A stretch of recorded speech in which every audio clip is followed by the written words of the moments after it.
This is my friend Kelly. He likes dumpsters. Let me explain. As humans, we make a lot of trash and use a lot of energy. So why not convert trash to energy? Actually, we do already. Massive systems harness energy from all sorts of waste. Corn stalks, food waste, plastics, and even sewage sludge. Biomass can be burned directly for energy, and microbes can convert biomass into biogas for cooking and methanol and ethanol for cars. We can turn restaurant oil into biodiesel for trucks, even turn biomass into gas and coal for the grid. It's amazing, and we need these systems. But they are slow and imperfect, and they only work if waste is sorted perfectly. Often, it's not. That's where we come in.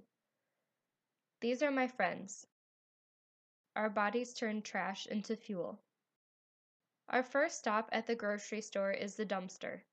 We are dumpster divers, and most of our calories come from salvaged food. Our bodies convert about 25% of food energy into mechanical output. Considering that most cars are around 20% efficient, we're doing all right. Plus, much of this excess food energy is used to maintain our cells and tissues, which is a pretty good investment.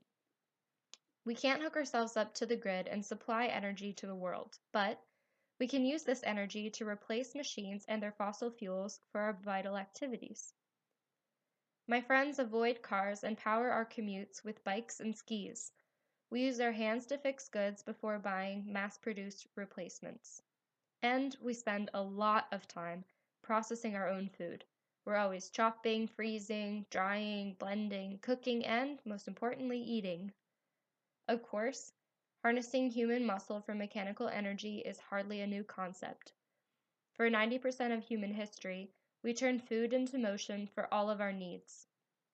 Human bodies scavenged for the next meal, built structures for shelter, and made tools and small niceties by hand. As our wants increased, we claimed ownership over other human bodies for their muscle power. Slaves harvested food, built infrastructure, and entertained the few free men. No longer did free people need to exert themselves to eat food, wear clothes, or even to move around. The energy could come from outside of their own bodies. We became addicted to comfort, convenience, and ease. Since then, our energy demands have skyrocketed, and we confuse our wants for needs. We've swapped slaves for engines, and now machines fuel our addictions. Their fossil fuels seemed unlimited for a while, but now we know that they're not, and that their use is destroying our home. With all the gym goers using coal-fired electricity to power a treadmill so that they can run in place, I wonder if we have forgotten that our bodies were made to take us places and to be useful. But this problem can't be blamed on individuals. As Hegel said, the need for greater comfort does not exactly arise within you directly. Rather, it is suggested to you by those who hope to make a profit from its creation.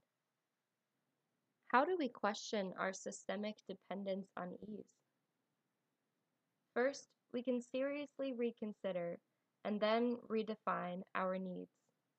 I wonder if we can rely less on our enslaved machines and do more for ourselves. Then, we take back our bodies.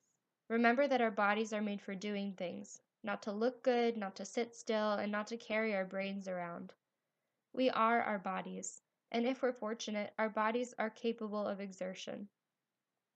Putting effort into something is a privilege of being alive. When I use my body, I like to think of harnessing its energy to power a necessity. I can skip the coal-powered treadmill and bike home fueled by oats. And with dumpster diving, my body can convert waste into motion.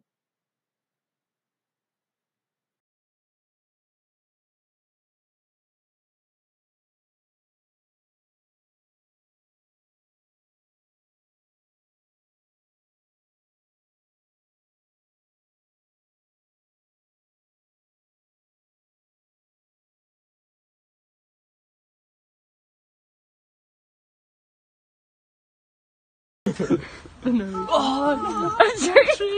It looks like we're making this up.